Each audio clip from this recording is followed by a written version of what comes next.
NH투자증권 100세 시대연구소가 최근 발표한 상위 1% 부자 가구 보고서는 우리 사회의 부가 어떤 모습으로 존재하고 또 어떻게 증식되고 있는지를 숫자로 선명하게 보여줍니다. 2025년 3월 기준 순자산 상위 1% 가구에 진입하려면 약 34억 8천만 원이 필요합니다. 많은 사람들이 막연하게 떠올리던 부자의 기준이 이제 구체적인 숫자로 제시된 셈입니다. 흥미로운 것은 구간별 격차의 양상입니다. 상위 10%는 11억 원, 상위 5%는 16억 3천만 원이라는 비교적 점진적인 상승 곡선을 그리다가 상위 0.5%에서 47억 4천만 원, 상위 0.1%에서는 97억 1천만 원으로 급격히 치솟습니다. 특히 상위 0.1% 구간의 전년 대비 상승률이 12.0%로 가장 높게 나타났다는 사실은 초고 자산가 계층으로 갈수록 자산이 더욱 빠르게 집중되고 있음을 시사합니다. 부의 피라미드 꼭대기로 갈수록 경사가 급격히 가팔라지는 구조입니다. 상위 1% 가구의 평균적인 모습을 들여다보면 몇 가지 공통된 특징이 드러납니다. 가구주의 평균 연령은 63.1세, 평균 순자산은 60억 8천만 원, 가구원 수는 2.84명이며 이들 중 74.2%가 수도권에 거주하고 있습니다. 연령대가 높게 나타나는 것은 우연이 아닙니다. 보고서는 30년 이상의 꾸준한 경제활동과 자산관리가 누적되어야 비로소 이 수준의 자산 축적이 가능하다고 설명합니다.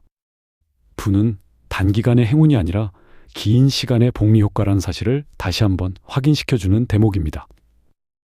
자산 구성을 살펴보면 한국 부자들의 정체성이 더욱 뚜렷해집니다. 총 자산 평균 67억 4천만 원 중 거주외 부동산이 57.9%를 차지하고 거주주택 25.0%까지 합치면 부동산 비중이 80%를 훌쩍 넘어섭니다. 반면 금융자산 비중은 전년 18.9%에서 15.3%로 오히려 줄어들었습니다. 총 자산이 전년 60억 6천만 원에서 67억 4천만 원으로 약 11% 증가한 배경에는 결국 부동산이 있었다는 뜻입니다. 자산 증식의 핵심 동력이 여전히 부동산임이 재차 확인된 셈입니다. 주거 형태를 보면 자가 비율이 77.1%, 아파트 거주 비율이 78.1%에 달하며 132.2 이상 대형 주택에 사는 비중도 43.5%로 가장 높았습니다. 넓은 공간에 대한 선호가 뚜렷하게 나타납니다. 더 주목할 만한 것은 부채 구조입니다. 부채 보유 비율이 79.5%로 매우 높고 부채 보유 가구의 평균 부채는 8억 3천만 원에 이릅니다.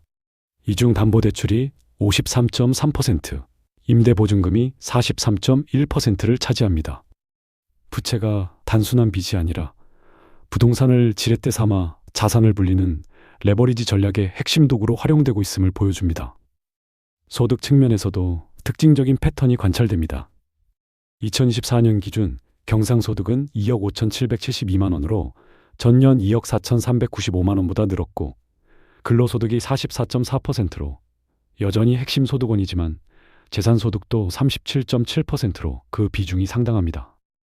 이래서 버는 돈과 자산이 스스로 벌어주는 돈이 균형을 이루기 시작하는 지점에 이들이 서 있는 것입니다. 소비 지출은 오히려 소폭 줄어든 반면 저축 여력은 1억 100만 원으로 늘었다는 점도 의미심장합니다. 소득이 늘어도 소비를 확장하지 않고 자산 축적에 집중하는 규율이 부의 유지와 증식의 또 다른 비결임을 보여줍니다. 은퇴에 관한 데이터는 또 다른 흥미로운 지점입니다. 아직 은퇴하지 않은 상위 1% 가구는 희망 은퇴 연령을 71세로 꼽았고 적정 은퇴 생활비로 월 587만 원을 원했습니다. 그러나 실제로 은퇴한 가구의 평균 은퇴 연령은 62.7세, 실제 생활비는 월 470만 원이었습니다. 희망과 현실 사이에는 약 8년의 간극과 월 117만 원의 격차가 존재합니다. 자산이 충분해도 은퇴 시점과 지출 규모를 마음대로 조절하기란 쉽지 않다는 현실을 드러냅니다. 보고서를 작성한 김진웅 연구위원은 자산이 많을수록 부동산 집중도가 높아지는 구조적 흐름이 심화하고 있다며 부동산 시장 변동성을 고려한 포트폴리오 다변화와 함께 꾸준한 자산 관리가 부를 유지하는 핵심이라고 강조했습니다. 이 지적은 의미심장합니다. 지금까지 한국의 부자들을 만들어 온 부동산 편중 전략이 앞으로도 유효할지는 장담하기 어렵기 때문입니다. 이 보고서가 우리에게 던지는 메시지는 단순하지 않습니다. 한편으로는 꾸준한 근로와 저축, 그리고 자산 관리의 시간이 쌓여야 부가 축적된다는 평범한 진리를 확인시켜 줍니다. 다른 한편으로는 한국 사회의 부가 여전히 부동산이라는 단일 자산군에 지나치게 집중되어 있으며 그 집중도가 상위 계층으로 갈수록 더 심해진다는 구조적 문제를 드러냅니다.